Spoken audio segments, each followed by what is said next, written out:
Bienvenidos, y en el siguiente video estudiaremos la herramienta de análisis de ciclo de vida. Además, les daré a conocer los principales indicadores de impacto ambiental que esta presenta. Es común escuchar el concepto de huella de un producto, pero ¿a qué hace referencia realmente? Más aún, ¿cómo podemos medir la huella de un producto o servicio? ¿Es acaso la huella de un producto un cálculo de residuos, o de uso de energía, de impactos en la producción, de materiales tóxicos? ¿Es únicamente la huella de carbono lo que podemos calcular o existen otras huellas? ¿Hace referencia a la salud humana o al impacto de la flora y la fauna sobre los recursos disponibles? Más aún, ¿cómo podemos medir estos aspectos? ¿Cómo afecta la producción al medio ambiente? Para eso es importante conocer el concepto de ciclo de vida, que según las normas internacionales ISO 14040 se define como etapas consecutivas e interrelacionadas de un sistema de producto, desde la adquisición de materias primas o la extracción de recursos naturales hasta la disposición final de estos, tal como muestra el esquema de la zona derecha del PowerPoint, que muestra que pasamos por la extracción, el procesamiento, la producción, distribución, uso, mantenimiento, hasta llegar a la deposición final de los residuos o bien la reutilización de estos, si fuese posible. Comencemos con un ejemplo práctico. Esta es la huella de carbono de una taza de Nespresso, pasando por distintos procesos. Eso va a ser una de las grandes gracias del análisis de ciclo de vida, que nos va a permitir medir impactos ambientales no únicamente en su totalidad, sino que diferenciándolo por hotspots o distintas fases, vale decir. Por ejemplo, en este caso en particular, vemos que los principales impactos, un tercio de los impactos, se generan en el cultivo del café y en el procesamiento de este. Así, a lo largo del estudio del ciclo de vida, podremos impedir el paso de impactos ambientales de una etapa a otra. Es muy importante que manejen que la herramienta de análisis de ciclo de vida es una herramienta de gestión, por lo que el correcto uso de esta no solamente nos permitirá disminuir los impactos ambientales, sino que también reducirá costos para la empresa, se va el caso. Siguiendo el esquema que ya vimos anteriormente respecto al pensamiento de análisis de ciclo de vida, vemos que podemos separar los impactos que genera una taza de Nespresso en distintas etapas, desde la producción, pasando por el procesamiento, el empaquetado, el transporte, la venta, el consumo, hasta el desecho de los envases de café.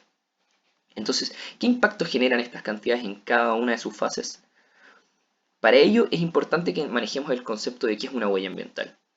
Nos hicimos varias preguntas inicialmente. ¿Será únicamente el carbono lo que podemos medir como huella ambiental? La respuesta es claramente no. Por ejemplo, una de las herramientas que nos permite medir impactos ambientales, es Recipe 2008, define las siguientes categorías de impacto de ciclo de vida, como punto medio, porque veremos que hay puntos finales. Tenemos cambio climático, por supuesto, lo que hacíamos referencia a la huella de carbono, que no es únicamente carbono por lo demás, sino que todo el tipo de gases de efecto invernadero. Pero también existe el agotamiento de ozono, la acidificación terrestre, la eutrofización de aguas dulces y de aguas saladas, la toxicidad humana, la formación de oxidantes fotoquímicos y así muchas categorías de impacto que no apuntan únicamente al carbono, sino que a un sinfín de otras huellas. El agotamiento del agua y de suelos pueden ser huellas particularmente importantes ahora con los impactos que estamos viendo de cambio climático, de acuerdo a la zona geográfica que estemos estudiando para nuestro proceso. Como les comentaba, estas son categorías de punto medio. Las categorías de punto final son el daño a la salud humana, el daño a la diversidad del ecosistema y el daño a la disponibilidad de recursos.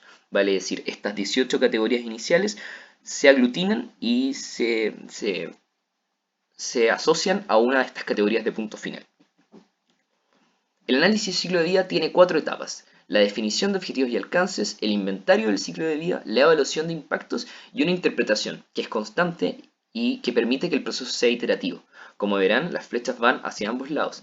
Esto nos da a entender de que el proceso eh, no solamente pasa etapa por etapa, sino que también puede ir volviendo al descubrir nuevas cosas.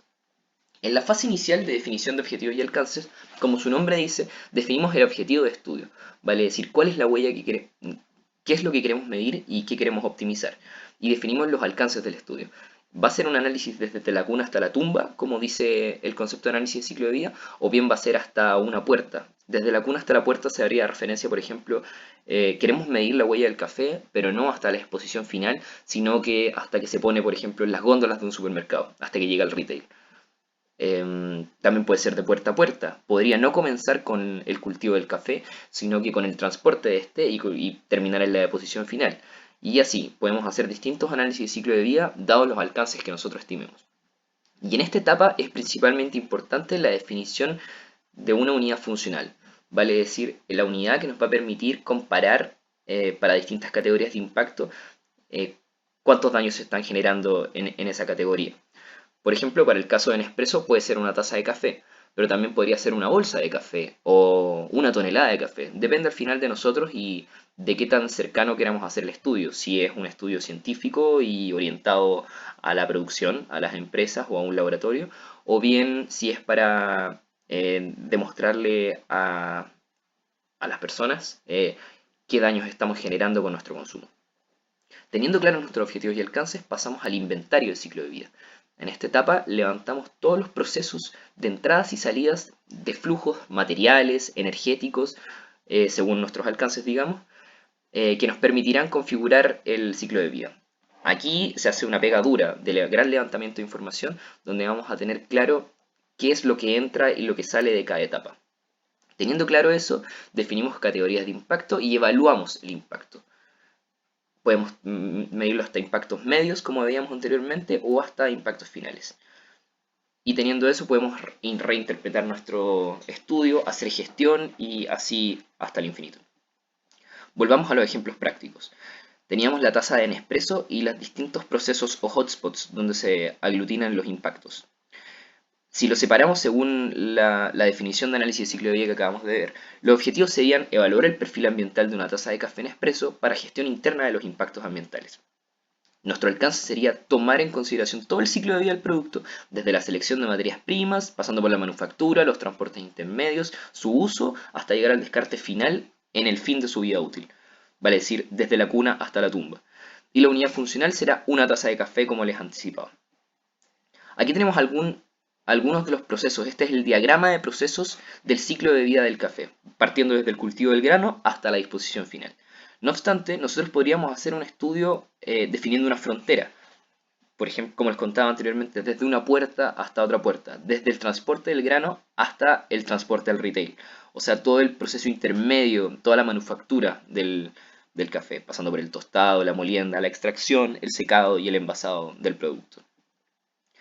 Podemos notar que hay entradas y salidas para este subproceso definido por nuestra frontera, y así como esta frontera define ciertos procesos, las otras también tendrán sus propios procesos.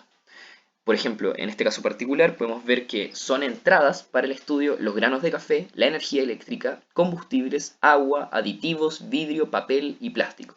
Y las salidas serán el residuo del café, otros residuos sólidos de procesos, emisiones al aire de calderas, residuos de materiales para envases y residuos industriales líquidos, entre otros.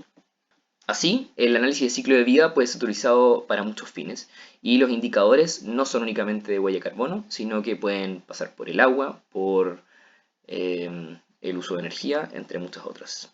Muchas gracias.